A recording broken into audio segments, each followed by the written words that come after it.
샬롬. 3월 25일 수요 예배 설교 본문은 에베소서 3장 14절에서 19절에 있는 말씀을 가지고 속사람을 성령의 능력으로 강건하게 하라는 말씀으로 함께 은혜를 나누기 원합니다. 뉴스를 틀어보거나 아니면 긴급 문자를 보면 계속적으로 우리에게 압박해 오는 것 같습니다. 예배, 어떤 모임, 당분간은 2주간은 자제해 주시고, 또 공문서도 오고요, 전화도 오고 여러 가지 것들이 옵니다. 물론 이 코로나19 이 바이러스 확산을 방지하기 위한 정부의 노력을 참 칭찬합니다.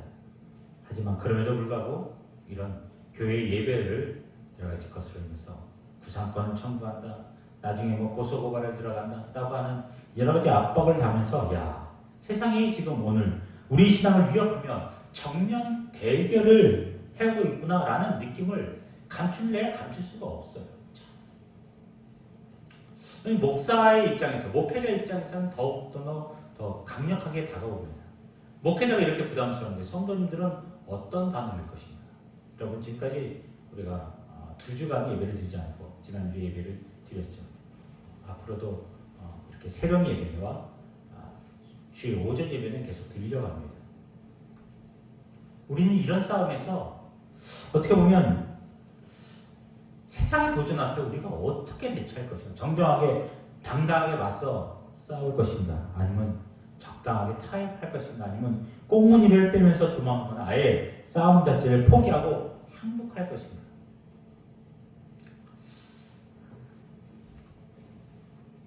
사도 바울은 16절에 이렇게 얘기하고 있습니다. 그의 영광의 풍성함을 따라 그의 성령으로 말미암아 너희 속사람을 능력으로 강건하게 하시오며, 겉사람의 능력이 아닌 속사람의 능력으로 세상의 도전을 이겨나가는 것입니다. 겉사람은 어떻게 보면 세상이 적이 갖고 있는 겉모습, 물질적인 것, 세상의 명예, 직위, 아니면 학력, 학위, 그런 것들이 겉사람일 수 있어요. 그런데 그런 걸로 이겨나가는 것이 아니라 속사람의 능력으로. 세상은요, 겉사람을 무기 삼아 들고 나오지만 믿음의 하나님의 사람은 절대로 겉사람을 무기로 삼는 것이 아니라 속사람의 무기를 가지고 나가는 사실입니다. 예수님께서 세례를 받으시고 공생의 시작을 위해서 40일 동안 금식기도 하실 때 사단으로부터 정면 도전을 받게 됩니다. 사단이 먼저 찾아옵니다. 내가 하나님의 아들이라는 것은 이 돌들로 떡덩이가 되게 하라. 40일간 금식했으니까 얼마나 먹기 쉽겠습니까? 그런데 주님은 사람이 떡으로만 살 것이 아니라 하나님의 입에서 나오는 모든 말씀으로 살 것이다 라고 우리에게 말씀하고 있습니다. 세상의 떡보다는, 세상의 물질을 가진 힘보다는 하나님의 말씀이 갖는 힘이 더 세다는 것을 선포하고 있습니다. 우리는 이런 믿음이 있습니까? 이런 확고한 믿음이 있습니까? 사단이가 예수님의 두 번째로 여기 성령 꼭대기에 올라가서 뛰어내리라! 너를 위해서 그의 사자들이 명하시, 그들이 손으로 너를 받들어 발이 돌에 부딪히지 않게 하실 것이다. 주님께서 그런 능력도 있었습니다. 하지만 주님은 그렇게 하지 않았습니다. 그들에게 얘기합니다. 주 너희 하나님을 시험하지 말라.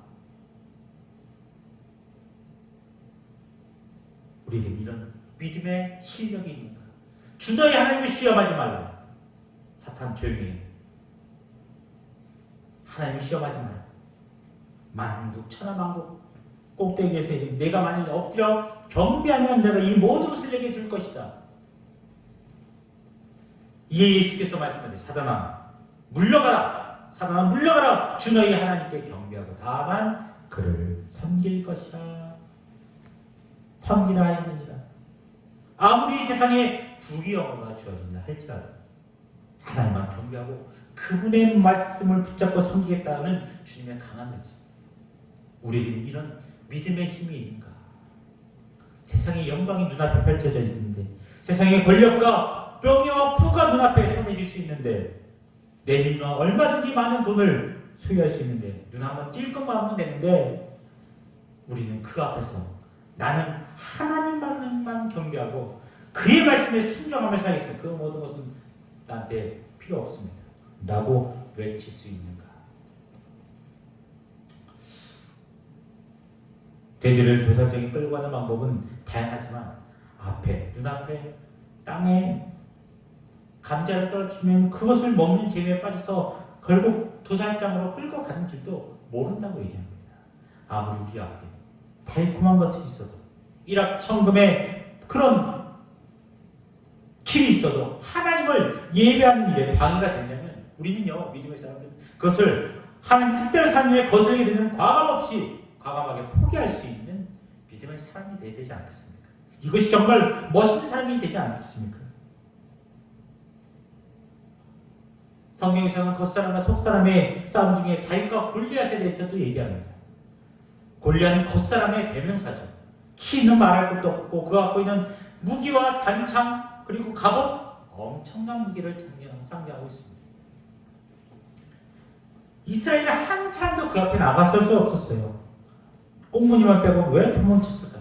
그들에게는 골리앗을 이길 속사람의 능력을 가진 사람이 아무도 존재하지 않았습니다. 영적인 힘이 없는 신앙이면 어떻게 됩니까? 당장할 수 없어요. 무너지게 됩니다. 모욕을 당해도 가관하게 나설 수가 없습니다.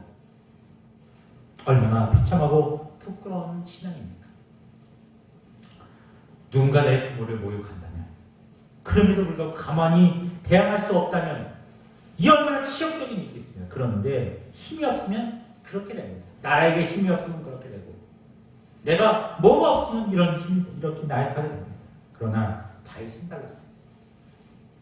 다윗에게 비록 겉사람의 힘은 없습니다. 키도 작고 갖고 있는 무기도 볼 것 없어요. 하지만 그 내면 속사람은 그 어떤 것보다도 강했던 사람입니다. 겉사람의 강력함, 속사람의 강력한 이 다윗의 힘,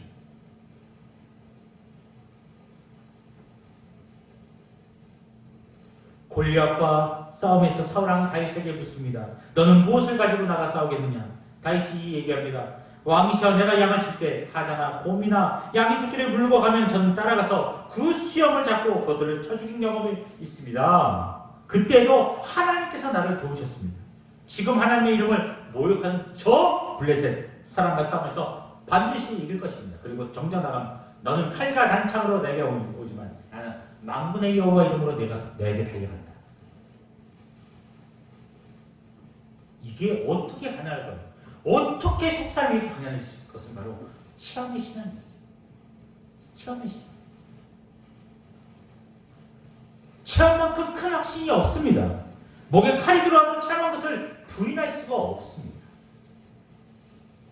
예수님께서 소경의 눈을 뜨게 해줄 때 바리새인들이 소경의 눈 뜬 것을 예수님이 하셨던 그 기적을 부인하라고 얘기했지만 그러지 않으면 널 죽일 거야 라고 했지만 이 소경은 그 협박 가운데서 부인할 수가 없었어요. 결국은 유대에게서 출교를 당했지만 그는 부인할 수 없었어요. 왜? 그는 예수 그리스도를 통해서 눈을 떴기 때문에. 체험은요 역사이고 그리고 사실이고 파워이고 강력한 능력이 되는 것입니다. 오늘날 이 어려운 시기 우리가 겉사람은 말라가지만 속사람이 강력해질 수 있었던 것은 하나님을 통해서 내가 경험한 하나님의 능력을 체험하는 것입니다. 그것이 우리 인생을 거듭나게 하는 것이고 강하게 이겨나갈 수 있게 되는 것입니다. 저와 여러분에게 이런 체험이 있습니까? 하나님의 말씀의 능력을 체험하고 기도의 능력을 체험할 수 있는가? 예배의 능력을 체험하고 믿음과 정직과 진실의 능력을 체험하는 일이 있습니까? 우리가 다시금 회복해야 됩니다. 내 손에는 무엇을 가졌느냐가 중요한 것이 아니라 나는 누구의 손에 붙들림 받 있느냐가 중요한 것입니다.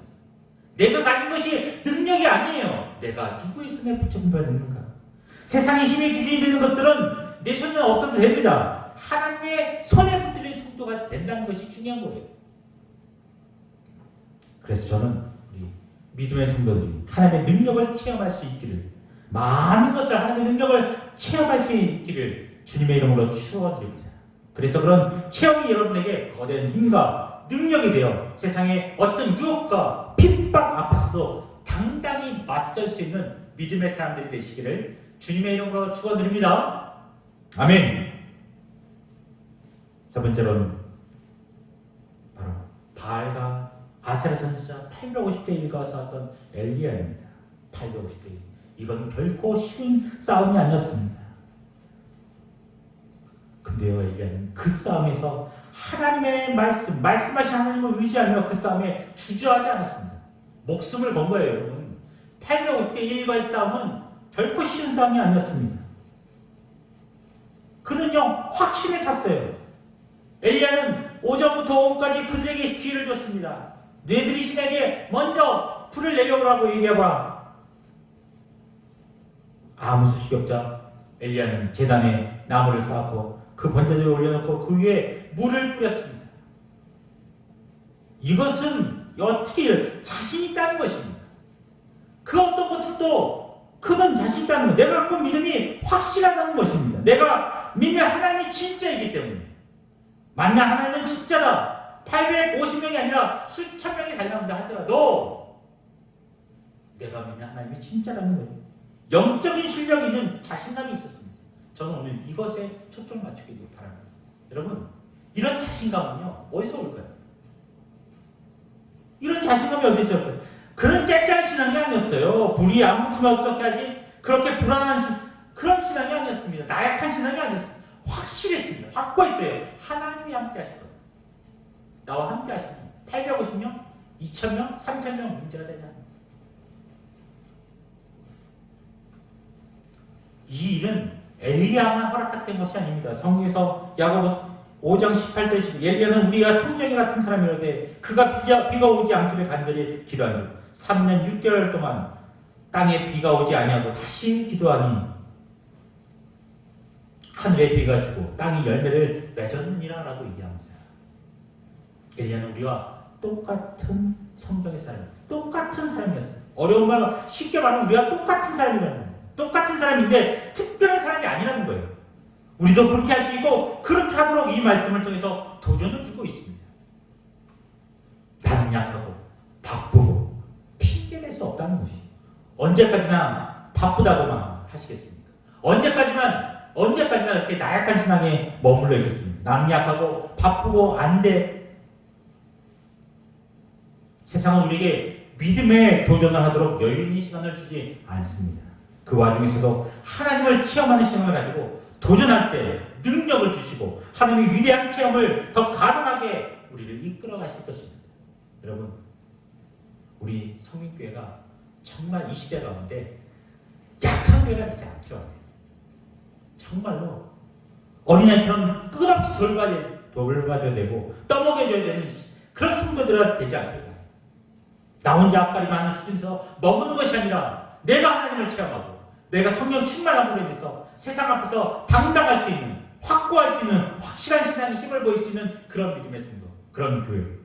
어려움이 오면 금세 걱정에 사로잡히는 그런 불안과 초조의 근심관대 사이는 그런 교회가 아니라 무기력하고 두려움에 떠는 성도들이 아니라 신앙의 멋있는 힘, 성령으로 말미암아 속사람이 강건해지고 성령이 내 안에 충만하여 역사함으로 인해서 속사람이 강건해짐으로 인해서 세상의 도전 앞에서도 말씀과 기도 예배가 회복되며 당당히 맞설 수 있는 믿음의 사람, 힘있고 능력 있는 그리스도인으로서 쓰임받는 아름다운 교회, 세상을 향하여 큰소리치며 세상의 제약을 향하여 비웃음을 날릴 만한 실력을 가지고 있는 교회, 그런 교회가 우리 성민교회가 되기를 원합니다. 그리고 그런 교회, 성민교회 성도들이 되기를 원합니다.